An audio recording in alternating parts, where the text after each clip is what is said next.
Elle n'était pas policière. Elle n'avait ni formation, ni autorité.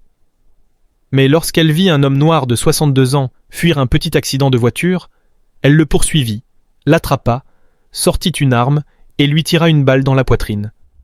Son nom était Kenneth Herring. Un grand-père, probablement désorienté, confus, peut-être même victime d'une urgence médicale. Mais pour Hannah Payne, c'était un suspect. Et Kenneth Herring gisait mourant dans la rue. Hannah Payne appela le 911, non pas pour aider, mais pour dire qu'il l'avait mérité. Mais au tribunal, lorsque sa liberté était en jeu, elle pleura, elle s'effondra. Elle demanda de la compassion. Obligée de tenir une réplique de pistolet devant le jury, elle montra exactement comment elle avait tiré sur un homme désarmé en pleine poitrine. Mais retournons la situation. Si Hannah Payne avait été noire et Kenneth Herring blanc, parlerions-nous aujourd'hui d'un procès ? Ou serait-elle enfermée à vie depuis le premier jour ? Hannah Payne était une femme blanche de 21 ans vivant en Géorgie. Elle n'avait pas de casier judiciaire, étudiait à l'université et travaillait à temps partiel dans un magasin de vêtements. Elle était fiancée. Elle se décrivait comme une bonne samaritaine, quelqu'un qui voulait faire ce qu'il fallait. Mais le 7 mai 2019, elle vit quelque chose qui allait changer sa vie et mettre fin à celle d'un autre. Ce jour-là, Kenneth Herring, un homme noir de 62 ans, fut impliqué dans un petit accident de la route près de Clarkston, en Géorgie. Des témoins affirment qu'Herring prit la fuite, peut-être à cause d'un épisode médical, de la confusion ou de la panique. Ce n'était pas un accident violent. Personne ne fut grièvement blessé. Mais Hannah Payne, qui n'était pas impliquée, décida de jouer à la policière. Elle sauta dans sa Jeep et commença à poursuivre Herring, ignorant l'opérateur du 911 qui lui avait dit de ne pas s'en mêler. Okay, can you get his tag number? Hold on. He's driving away. It's a red Dodge Dakota. Give me 1 second. Hold on. And I'm catching up to him right now. Okay, ma'am, we actually do not want you to chase him. We just want you to be safe. And it's I not understand. to chase him. I understand 100%. I'm just gonna get the tag. Okay. So, if you can go back to that location where the incident happened, and because someone is actually on the way to you guys now. So I will stay behind him until an officer can get to us. But until then, I'm not moving. At one point, À un moment donné, elle mentit même au standard, disant qu'elle ne faisait que suivre à distance. En réalité, elle coupa la route du pick-up de Herring, le bloqua, sortit avec son arme. Puis elle ouvrit la portière, cria et, selon le procureur, tenta de le tirer dehors.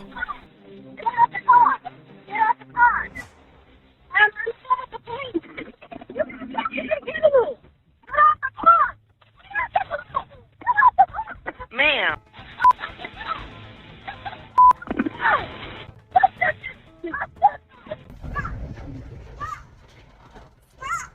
moments later, a single gunshot rang out. Payne called 911, crying and saying, "He tried to grab my gun." Ma'am! Yes. Ma'am! He just pulled the trigger of my gun in my hand while he was... Ma'am, I need a police you were not officer supposed now. to follow him. He hit my car!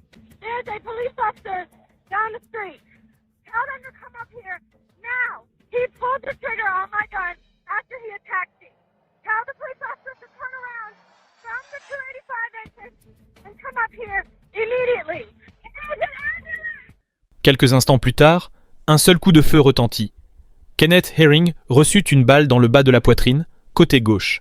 Il mourut peu après. La police interrogea rapidement Payne. Son récit était incohérent. Elle invoqua la légitime défense, mais affirma aussi ne plus se souvenir. I told him, you need to stop. You need to stop. You just caused that accident. And he's just like, who are you? Who are you? I said, I'm no one, but I'm on the phone with dispatch. I'm on the phone with the police. And he's like, yeah, okay, I got something for you. So he appeared inebriated to you? Yes, I thought it was alcohol. Okay, did you ever smell any alcohol in it? I never got coconut. Even when you're at the window, like when you're having this, did you ever catch a whiff of anything or? I can't say that I did. Can't say that I didn't. Okay. I don't know with what hand, how he lunged it first, but when Okay. he lunged, it hit my phone. Okay. Knocked it out of my hand, and he grabbed Knocked it. it out the ground? Yeah. Okay, And it shattered the screen. okay. and then he grabbed me because he's pulling at me, he's tugging. Okay. So he's pulling, we're going back and forth, he's hitting, he's swinging. I'm trying to hit, but I'm also trying to pull away. And that's when he pulled, I told him, I said, you need to stop, that I had a gun and that I would shoot him. He's like, yeah, okay, shoot me, shoot me. He grabs my hand with the gun. He's pulling at it, and he's pulling at the trigger area, in the trigger. So when he was pulling at me, and that's when my finger, I put it on the trigger. Don't have my fingers on the trigger. I have it resting on the side of the trigger. And I'm yelling at him, telling him, I said, just let go, let go. And he's yelling, no, just shoot me. You said you were going to, just shoot me. I'm like, just let go. That's when his hand and my fingers were in the trigger guard. They were at the trigger guard. And he had a hold of the trigger, and the trigger was pulled.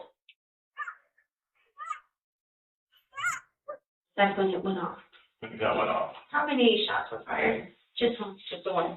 Les caméras piétons révélèrent qu'elle avait dit « Il l'a mérité ». Cette phrase allait la hanter. La police remarqua qu'elle n'avait ni blessure ni ecchymose. Ses vêtements propres contredisaient sa version. Elle fut inculpée d'homicide volontaire, d'agression aggravée, de séquestration illégale et d'infractions liées aux armes. Le procès fut retardé des années, jusqu'en juin 2024. La salle d'audience était pleine. D'un côté, la famille Deering, de l'autre, les partisans de Payne. Le parquet affirma qu'il ne s'agissait pas de justice, mais d'égo, qu'elle s'était autoproclamée juge, jury et bourreau. Les enregistrements du 911 furent diffusés.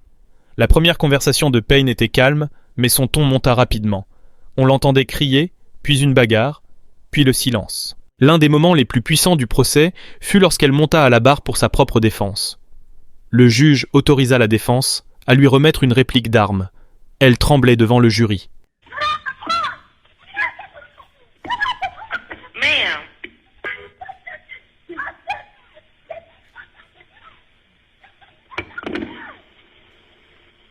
Ma'am! Yes. Ma'am! He just pulled the trigger of my gun in my hand while he was... Ma'am, I need a police you were not officer supposed to now. follow him.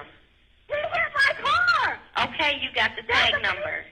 Lorsqu'elle remit l'arme à son avocat, on demanda à Payne ce qu'elle avait appris de toute cette situation. C'est alors qu'elle éclata en sanglots.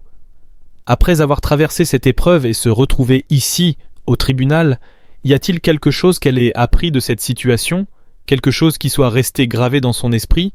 4 ans plus tard, You had. He was pointing it, say I and him in his seat. How did he have your wrist? Like this? This hand was here, yes. Okay. And the gun was here, he's pulling you forward. Yes. And you said he had you here But- on this? He was closer. Alright. So, and he had your shoulder with this hand, or what was this hand doing? That he let go He let go. once he got a hold of this wrist. So he came. And he grabbed the gun. Alright, you tried to grab the gun like this. Correct. Okay. And where was your finger? The same way that I have it now. And when he grabbed like this, that shows his fingers are right there over the trigger. Correct. Is that a correct? I mean, So- yes, but So it's possible any of the 4 digits got into that trigger. correct. To get. Okay, thank you. As she gave the gun back to her defense attorney, Payne was asked what she learned from the whole situation. That's when she broke down, sobbing.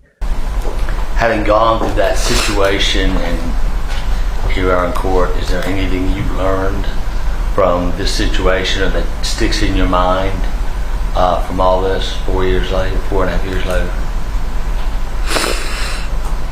That not everybody is going to have a reaction that you think they're going to have. And that clearly trying to do the right thing is not the right answer. Think you're ever going to help anybody else, try to help anybody ever again? No. 4 ans et demi plus tard? Mais le procureur se jeta sur le contre-interrogatoire. Il lui fit remarquer qu'elle avait le pouvoir de rester dans sa voiture. Elle avait le pouvoir de laisser la police gérer l'affaire, mais elle décida d'intensifier la situation. Ils évoquèrent ces messages textes des jours précédents, où elle plaisantait avec un ami à propos d'avoir une arme et disait qu'elle la sortirait si nécessaire. Le procureur conclut. Après plusieurs jours de délibération, le jury reconnut Hannah Payne coupable de tous les chefs d'accusation, y compris homicide involontaire, agression aggravée, séquestration illégale et possession d'une arme à feu lors d'un crime. Elle fut condamnée à la réclusion à perpétuité avec possibilité de libération conditionnelle. Le tribunal prononcera une peine de réclusion à perpétuité avec possibilité de libération conditionnelle. Elle n'était pas policière, mais elle agissait comme telle. Elle a dit qu'elle avait peur, mais qu'elle avait l'arme. Kenneth Herring n'a jamais sorti d'arme, n'a jamais menacé personne, et pourtant il finit mort. Lorsqu'elle remit l'arme à son avocat, on demanda à Payne ce qu'elle avait appris de toute cette situation. C'est alors qu'elle éclata en sanglots. Après avoir traversé cette épreuve et se retrouver ici, au tribunal, y a-t-il quelque chose qu'elle ait appris de cette situation, quelque chose qui soit resté gravé dans son esprit, 4 ans plus tard, 4 ans et demi plus tard? Mais le procureur se jeta sur le contre-interrogatoire. Il lui fit remarquer qu'elle avait le pouvoir de rester dans sa voiture. Elle avait le pouvoir de laisser la police gérer l'affaire, mais elle décida d'intensifier la situation. Ils évoquèrent ces messages textes des jours précédents, où elle plaisantait avec un ami à propos d'avoir une arme et disait qu'elle la sortirait si nécessaire. Le procureur conclut. Après plusieurs jours de délibération, le jury reconnut Hannah Payne coupable de tous les chefs d'accusation, y compris homicide involontaire, agression aggravée, séquestration illégale et possession d'une arme à feu lors d'un crime.